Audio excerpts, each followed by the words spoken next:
dinginnya. Oke, halo guys, welcome back to Korea Ramit bersama orang Korea yang madok. Oke, Polo, jadi ini aku di Seoul, lebih tepatnya di perumahan rumahku. Nah, hari ini adalah hari pertama kayak Seoul ini mulai dingin banget. Tadi pagi itu minus 11 derajat, sekarang ini minus 8. Dan katanya besok bakal lebih dingin lagi. Kelihatan nggak? Ya, untuk saat ini minus 8.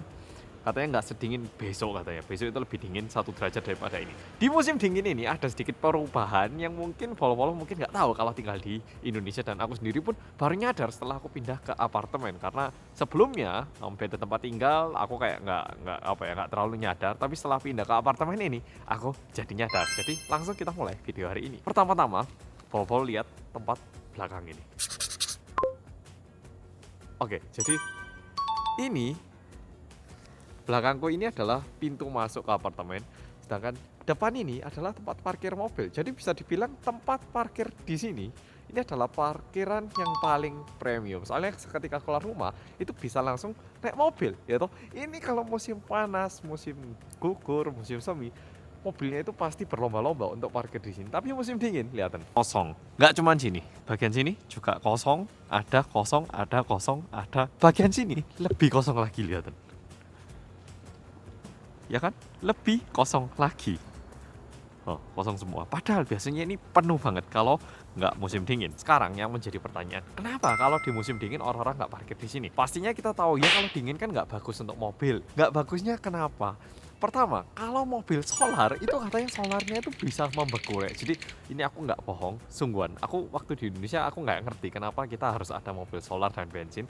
Aku ngiranya karena solar itu menghasilkan polusi yang lebih banyak daripada bensin, makanya pindah ke arah bensin. Tapi buktinya mobil solar itu lebih kuat, lebih powerful ya. Terus kenapa kita ke bensin? Jadi salah satu alasannya kenapa ternyata di musim dingin solar itu bisa akan membeku. Sehingga kalau ngisi solar di musim dingin sama ngisi solar di musim yang tidak dingin itu katanya gak beda. Jadi di musim dingin tuh solarnya itu dicampur dikit dengan kandungan apa yang membuat solarnya itu tidak mudah membeku.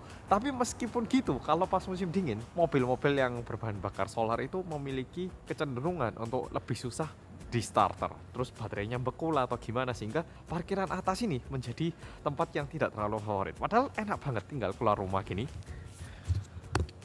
terus naik mobil berangkat kerja. Tapi nggak ada yang mau karena ini nggak bagus untuk mobil. Yap, ini fakta sungguhan.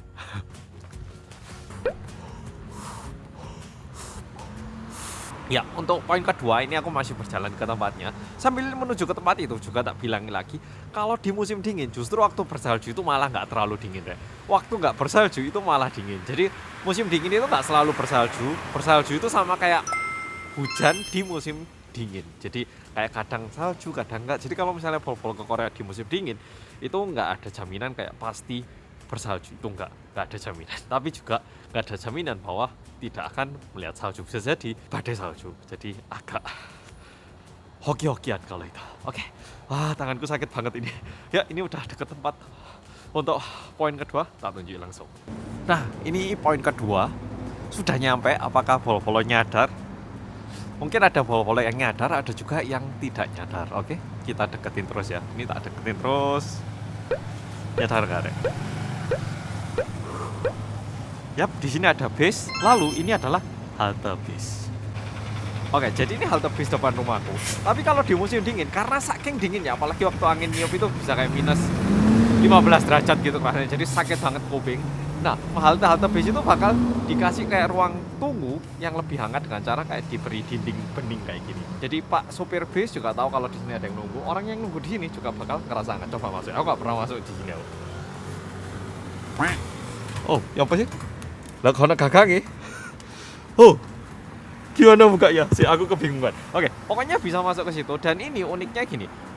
Ini bukan negara yang jalankan tapi pemerintah daerah. Jadi misalnya kayak daerah Gangnam itu kayak kursinya juga ada kayak penghangatnya. Jadi di tempat duduknya itu juga ada penghangatnya. Kalau misalnya di daerah yang kurang ada duit, mungkin haltenya itu nggak sebagus kayak gini. Jadi kayak ini tergantung daerah tinggal. Tapi kalau Seoul sekarang kebanyakan udah kayak gini. Dan kalau di musim panas biasanya di perempatan tempat penyeberangan itu dikasih payung biar nggak kena terik matahari.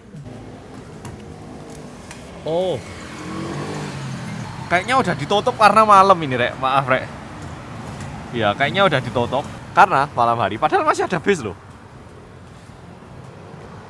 Ya kayaknya ditutup. Jadi ternyata di hari biasa itu ada gagangnya gini. Kalau malam dilepas kayaknya. Dan ya ditutup. Nggak ada penghangat sih. Mendingan. Tapi karena di sini ada lubang-lubang kayak gini, kalau dibilang hangat nggak, cuman mendingan dibanding yang luar sana. Kalau ATM itu kayaknya ada AC-nya ataupun sirkulator udara, kayak yang bantu udaranya bersirkulasi, jadi kayak ada penghangatnya gitu. Kalau ini enggak, kayak ada satu kertas gitu sok.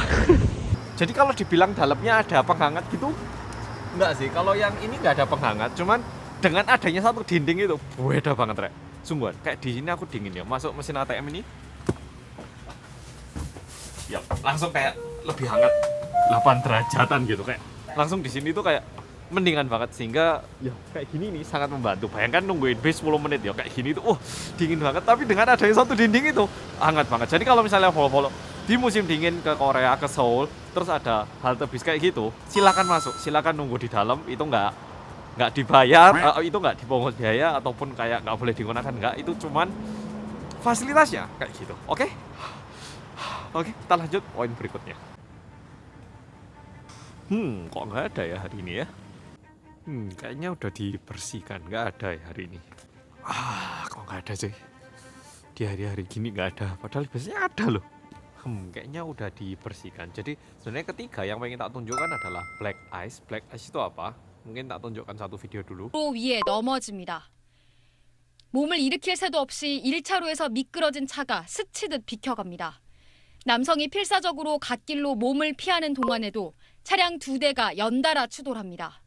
빠른 속도로 달려온 차량들이 제동을 해도 그대로 미끄러지면서 속수무책으로 들이받습니다. Jadi itu diakibatkan lapisan es yang membeku di atas kayak jalan, bisa di aspal, bisa di tempat kita jalan. Nah, ini bekunya itu bening, makanya disebut black ice. Mungkin karena nggak kelihatan ya warnanya hitam. Ini juga bisa mengakibatkan mobil tergelincir hingga kecelakaan besar. Karena biasanya ini bentuknya itu di tempat-tempat yang ada bayangan. Jadi misalnya ada gedung terus ada bayangan, jadi karena nggak kena matahari, ada air yang dia itu nggak nguap dan tertahan di situ, dan dia karena membukunya pelan-pelan itu menjadi kayak lapisan es yang sangat bening gitu loh. Dan ini nggak kelihatan ketika kita injak, itu licin banget. Nah ini bahaya, waktu jalan bisa jatuh, bisa patah tulang, sungguhan lumayan serius. Kalau nyetir pun bisa tergelincir, jadi please berhati-hati. Nah tapi kayaknya untuk mencegah itu sekarang udah ditaburin ini garam kalsium ini kalau nggak salah, putih-putih gini. Jadi kalau udah ditaburin gini biasanya udah nggak beku ya. Kalau nggak ditaburin pasti ada yang namanya black ice. Jadi kalau misalnya kalau di Korea jalan ada bayangan gini ya, di siang hari khususnya, lebih baik lebih berhati-hati karena biasanya tergelincir. Nah poin terakhir ini kita lihat beberapa uap-uap ini. Habis ini tak jelaskan dalam rumah soalnya udah dingin banget, kelihatan telinga aku merah gitu.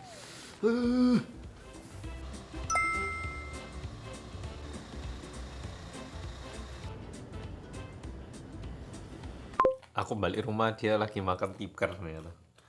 No, but I really going to faint. Just now, I sit down there, I saw the computer, then my eyes roll a bit like this. Then I almost go down. Then you eat. Then I think cause I lack of sugar.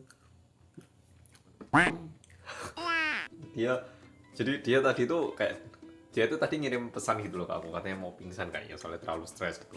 Nah aku naik, ternyata lagi makan tipker, katanya berkat tipker membaik. Oke, jadi poin terakhir ya itu adalah tadi dari luar aku udah nunjukkan ada gas gitu kan ya, keluar. Nah itu adalah gas yang dihasilkan dari rumah orang yang tinggal di Korea ini. Jadi waktu aku pertama ke New York, aku itu ya bingung kenapa sih kok banyak uap-uap di jalan. Kan kesannya New York itu mesti di jalan ada uap. Nah itu kalau yang di New York kamu kurang tahu, tapi kalau yang di Korea ini adalah alat penghangat ruangan. Jadi kayak gini bentuk mesinnya. Beda rumah mungkin agak beda mesin karena beda merek. Nah tapi ini dia itu menggunakan gas, makanya di Korea itu nggak pakai LPG ya, gasnya itu dari negara langsung disuplai ke gedung gitu, jadi kayak listrik gitu loh, cuman ini gas. Nah jadi sistemnya gini, ada air di bawah lantai ini, ada air ngalir, ada pipa-pipa gitu. Nah kalau kita nyalakan penghangat, air hangatnya itu disalurkan ke sini gitu loh. Nah terus setelah ngalir sampai sana balik lagi, jadi ada sirkulasi air panas yang membuat ruangan ini jadi hangat. Jadi kayak sekarang ini meskipun di luar itu suhunya -8, dalam ruangan ini tak setting 25 derajat. Sebenarnya yang dianjurkan itu 22 derajat, 20 sampai 22. Tapi kalau 22 derajat itu dingin deh, sungai dingin banget, harus pakai jaket, harus pakai apa gitu. Ini aku 25 pun harus pakai kaos kaki terus masih pakai jaket. Jadi biasanya di rumah itu aku masih pakai gini di atas, itu baru mendingan. Jadi ya fungsinya kayak gitu. Mungkin kalau Bobo mikir itu apa ya? Ya itu sebenarnya adalah asap yang dihasilkan dari penghangat ruangan. Oke. Yap, jadi kayak gitu. Sebenarnya aku cuma pengen nyampaikan sedikit info sampingan yang menurutku lumayan menarik dan penting kalau misalnya Bobo ke Korea, jadi nggak bertanya-tanya lagi. Oke, Bobo, makasih sudah nonton video kali ini. Dan sampai jumpa di video berikutnya. Kalau misalnya Bobo ke Korea di musim dingin, please pakai hangat-hangat, mending berkeringat, jangan kedinginan nanti pulang gitu. Apalagi flu di musim dingin itu parah banget. Oke, Bobo, makasih sudah nonton. Sampai jumpa di video